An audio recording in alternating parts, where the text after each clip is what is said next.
The day I walked into my father's birthday dinner wearing my chef's whites, I thought maybe, just maybe, I had driven 4 hours from the city. I had taken the night off from my own restaurant. I had even stopped at that little bakery on Route 9 that my father used to love, the one with the lemon chess pie he talked about every Thanksgiving, and I bought him a whole one. Boxed it up myself. Set it on the passenger seat like it was something fragile. I don't know what I was expecting. I think some part of me still believed that if I showed up enough times, if I kept trying, the door would eventually open all the way. Not just crack. Open. It didn't. My father looked at me when I walked in and said, "You're late." Then he looked past me at the pie box and said, "I hope that's not from that place on Route 9. The crust has been off for years." That was it. That was the greeting. My aunt, his younger sister, gave me a look from across the room. The kind of look that says I'm sorry and I told you so at the same time. I gave her a small smile and set the pie on the kitchen counter and told myself I was fine. I wasn't fine. But I'd gotten good at pretending. I grew up in a house where achievement had a specific shape. My father had decided what it looked like long before I was born. And everything that didn't fit that shape simply didn't count. He was a civil engineer. Bridges mainly. He talked about load-bearing capacity, the way other men talked about football. With reverence, with authority, with a kind of quiet pride that made it clear this was the language of serious people. He had built his career slowly, brick by brick, and he wore it like armor. Like proof that he had done things correctly. My mother was a school administrator. Also serious, also steady. They were a matched set. Practical, measured, allergic to risk. I was neither of those things. I was the kid who spent her allowance on cooking magazines instead of CDs.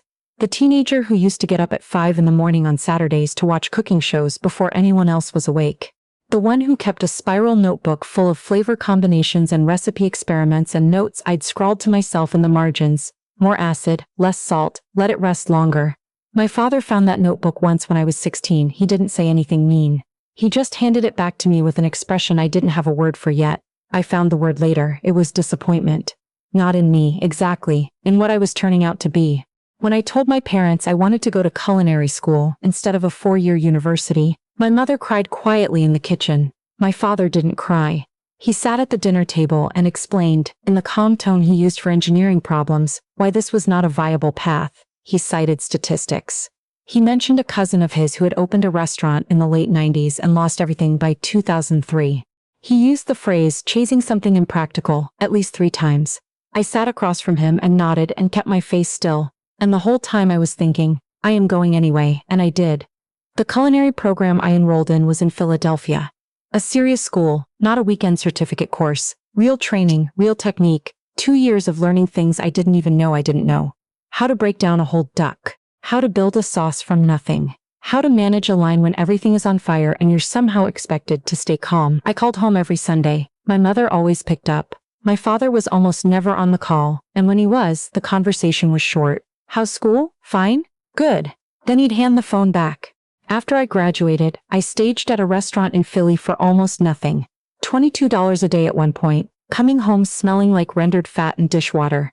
Then I got a real position at a hotel restaurant downtown. Then a sous chef role at a French-American bistro in Center City that got a mention in Philadelphia magazine.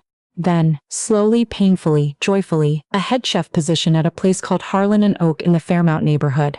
Harlan and Oak was a 38-seat restaurant, small by some standards, but the kind of small that's intentional, intimate, precise, a place where every dish had a reason. We did contemporary American with a southern thread running through it. Low country influences, heirloom grains, things sourced from farms within 150 miles of the city. We opened on a shoestring and a prayer, and we built something real. 6 months after we opened, we got our first review in the Inquirer. The critic called the food quietly extraordinary. She said the kitchen had a point of view. I read that review sitting on my apartment floor at 11:30 at night, still in my work clothes, and I cried. I didn't call my father. There wasn't a point. He would have said something careful and neutral, something that technically wasn't discouraging but landed that way anyway. I had learned to protect certain things from him. The review was one of them. Here's what I want you to understand about my father, because I don't want to make him a simple villain in this story. He is not a simple man. He grew up the eldest son of a man who believed that security was the only goal worth chasing. My grandfather had survived things that left marks. Real financial collapse, the kind where you lose the house, the kind that follows a family for a generation. He had passed down to my father a very specific lesson. Don't gamble. Don't risk. Build something you can stand on. My father heard that lesson and internalized it completely. He applied it to everything, including me. He wasn't trying to be cruel when he dismissed my cooking. He was trying to protect me from falling the way his cousin had fallen, the way people fell when they chased dreams instead of building stability. He thought love meant steering me away from the cliff's edge. What he didn't understand, what he could never quite see, was that I wasn't standing at the edge of a cliff. I was building a bridge, just not the kind he recognized. Still, understanding why someone hurts you doesn't stop it from hurting. I had spent years trying to get him to see me. Not just the surface, the grades, the credentials, the professional titles, but me. The person I actually was. The one who got up before dawn because she genuinely loved what she did. The one who cried over a restaurant review because it meant someone had looked at the thing she made and found it worthy. He had never looked at the thing I made and found it worthy, and after a while, I started to wonder if he ever would. The birthday dinner that night was at my parents' house in Delaware. My mother had cooked everything herself, which I understood. It was my father's birthday, and she wanted to do it. But I had offered to help and been told, gently but clearly, that she had it covered. So I sat in the living room with my uncle and his wife, and my father's colleague from the engineering firm, and two neighbors from down the street who had known my father for 20 years. I sat with my lemon chess pie on the kitchen counter and my chef's whites in a garment bag in the car, because I'd driven straight from brunch service and hadn't had time to change. At some point, my father's colleague, a large man named something I immediately forgot, the kind of man who fills a room with his certainty, mentioned that he'd been trying to find somewhere to take his wife for their anniversary. Somewhere special. He said he'd made a reservation at some place in Philadelphia, but the wait list had been weeks out. Where at? I asked, mostly to be polite. He named a restaurant. I felt something go still in my chest. It was Harlan and Oak, my restaurant. He was talking about my restaurant like it was some unreachable place he'd managed to access. He said the reviews were incredible and that he'd heard the chef was some kind of prodigy, that the New York Times had mentioned it in a travel piece about Philadelphia dining earlier that year. The New York Times piece. I knew the one. I had it framed in my office. I didn't say anything for a moment. I glanced at my mother. She was looking at me with her hands folded in her lap and an expression I couldn't quite read, somewhere between pride and nervousness. That's actually, I started. My father cut in. He was talking to his colleague, not to me. He was telling the man about a steakhouse in Wilmington that he liked. More consistent, he said. You always know what you're getting. His colleague nodded, and the conversation moved on, and I sat there and I said nothing. My mother found me in the kitchen 10 minutes later. She put her hand on my arm and looked at me for a long moment. You should have said something, she said quietly. He would have turned it into a thing, I said. She didn't argue with that. 3 weeks after that birthday dinner, my phone rang at 7 in the morning. It was a number I didn't recognize, but the area code was local, Delaware. I almost didn't pick up. I had been at the restaurant until 2 in the morning doing inventory and I was barely awake. I picked up. Is this the executive chef at Harlan and Oak? The woman on the other end said. I told her it was. This is Eleanor Marsh, she said. I'm the director of the Mid-Atlantic James Beard Foundation Committee. I'm calling because we'd like to formally notify you that you've been named a semi-finalist for Best Chef. Mid-Atlantic. I sat down on my kitchen floor. The James Beard Award. The one my culinary school instructors had talked about the way people talk about Olympic gold. The one I had written in that spiral notebook when I was 16, tucked in the very back, in handwriting so small I thought no one would ever find it. Someday. Eleanor Marsh kept talking, timelines, the nomination dinner, information she would send by email. And I was listening, but I was also somewhere outside of myself, watching from a small distance, thinking, this is actually happening. When I hung up the phone, I sat on my kitchen floor for a long time. The first person I called was my sous chef. The second was my mother. My mother burst into tears immediately. The good kind. The kind that sound like relief and joy all folded together. She said, I always knew. I always knew. And then she said, should we tell your father? I thought about it. I thought about the birthday dinner, and my father's colleague talking about my restaurant, and my father redirecting to a steakhouse in Wilmington. I thought about years of careful neutrality, of achievements offered up and returned unopened. I'll tell him, I said. But let me do it in person. I drove down to Delaware the following Saturday. It was a gray March morning, the kind where the cold has almost broken but not quite. I pulled up to my parents' house and sat in the car for a minute, rehearsing nothing. I had learned not to rehearse. because my father's responses never went where I expected. He was in the garage when I got there. He was always in the garage on Saturdays. He had a project, some piece of furniture he was restoring, an old mission-style cabinet that had belonged to his father. He was sanding one of the panels when I came in, and he looked up and nodded. "Didn't know you were coming. I wanted to tell you something in person," I said. He set down the sandpaper. He waited. I told him about the James Beard semi-finalist nomination. I said it plainly, without preamble, the way I had learned to deliver information to him, direct, no decoration. He looked at me. His expression shifted slightly, the way it does when he's processing. "The cooking award," he said. "Yes," I said. "It's considered." "I know what it is," he said. There was a pause. He picked the sandpaper back up and turned back to the cabinet. He said without looking at me, "That's good. That's good." 2 words, delivered to a piece of furniture. I stood there for a moment. I could feel the old ache starting. The familiar pull of wanting to make him stop and look at me and say something real. "This is extraordinary. I was wrong about you, I see you." But I had learned something over the years. You cannot make someone see you. You can only decide how long you stand there waiting. "I'm glad I told you," I said. And then I left. The James Beard Awards Gala was held in June at the Lyric Opera House in Chicago. I flew in the day before with my sous chef and my business partner, and we walked around the city like people who couldn't believe they were there, eating at other people's restaurants, saying, "Can you believe this?" every 45 minutes. My mother came. She flew in from Philadelphia on a Thursday morning and met us at the hotel lobby wearing a dress she had bought specifically for the event, a deep blue wrap dress. She looked beautiful. She hugged me for a long time without saying anything. My father did not come. He had a conflict, he said, a scheduling thing with a project at work that had come up last minute. He said he was sorry. He said he hoped it went well.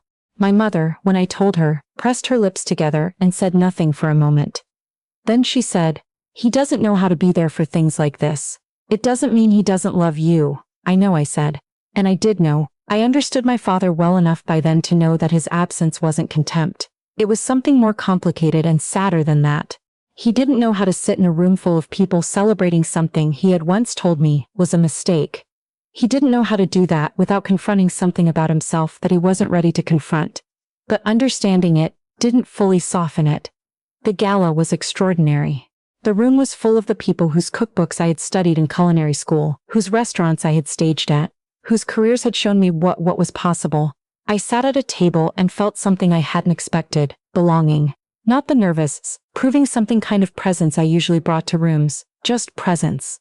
Like I was exactly where I was supposed to be. I didn't win that year.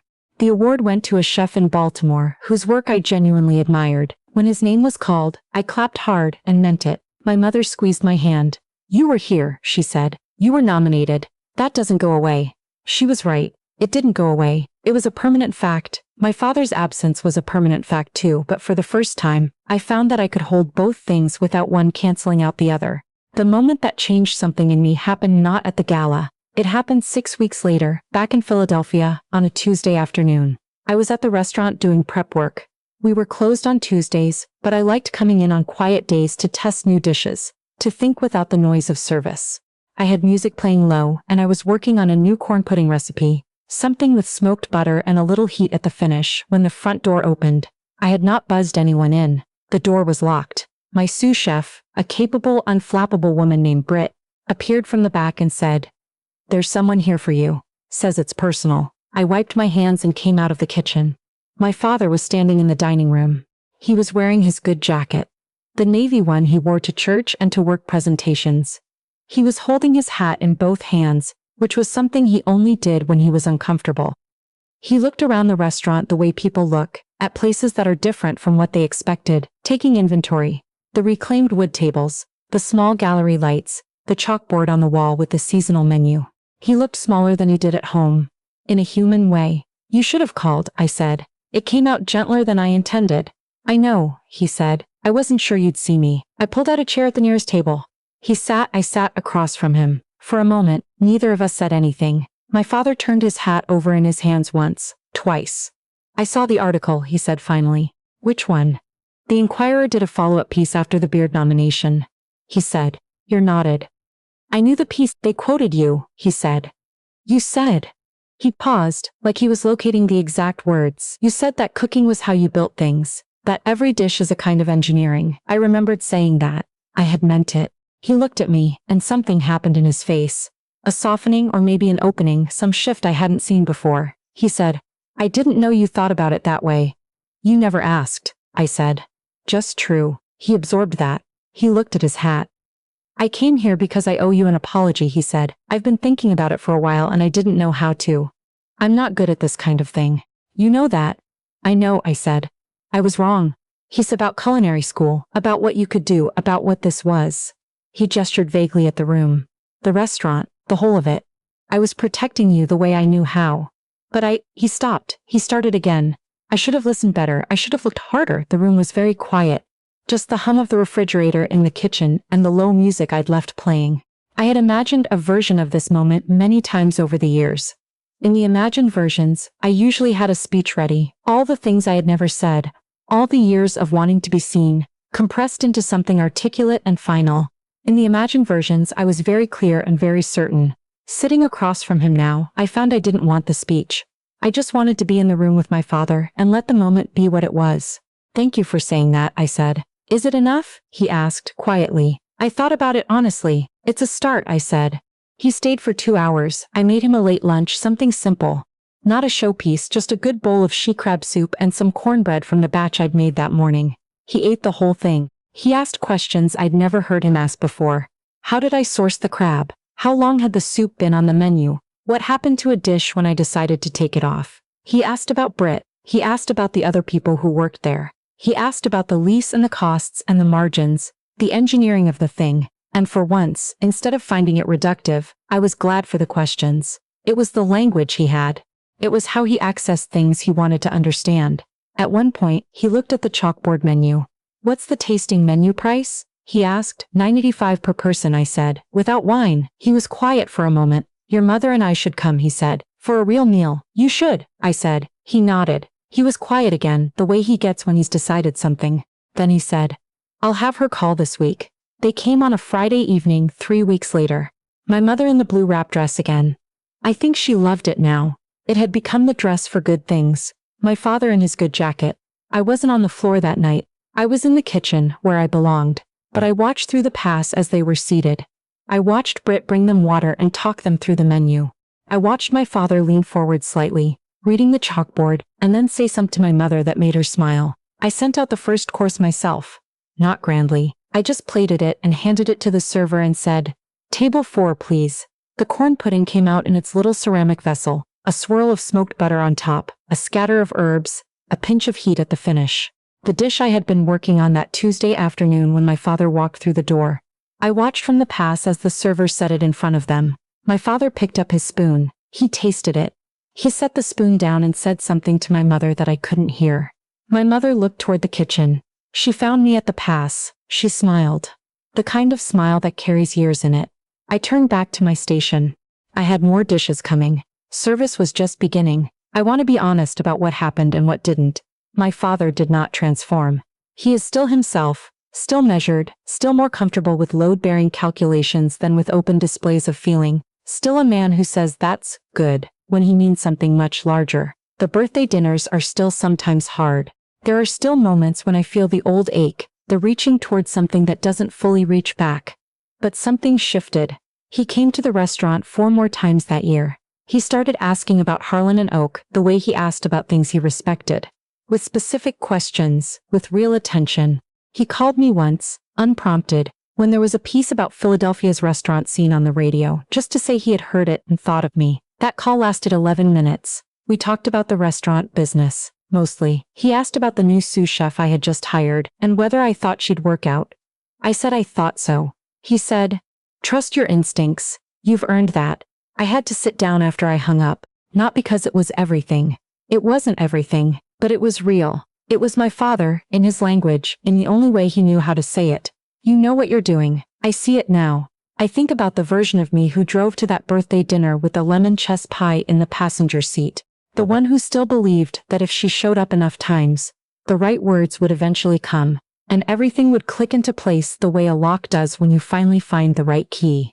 She wasn't wrong to keep trying. I don't regret the trying. But somewhere between that parking lot and the restaurant kitchen, somewhere in the years of building something real in a world, my father, didn't initially believe in. I stopped needing him to open the door all the way. I stopped measuring my worth by whether he was watching. The restaurant gave me that. The work gave me that. The Tuesday afternoons alone in a quiet kitchen, testing corn pudding and listening to music, building something dish by dish. That was what gave me a self that didn't require his approval to stand upright. When my father walked into Harlan and Oak that first time and held his hat in both hands and said I was wrong, I was ready to hear it, not because I had been waiting, but because I had stopped waiting.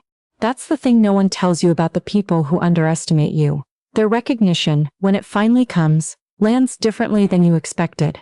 It's not the relief you thought it would be. It's more like closing a window that has been open for years. Not because it was letting in a draft, but because you don't need it open anymore. I closed that window, and the kitchen was warm without it.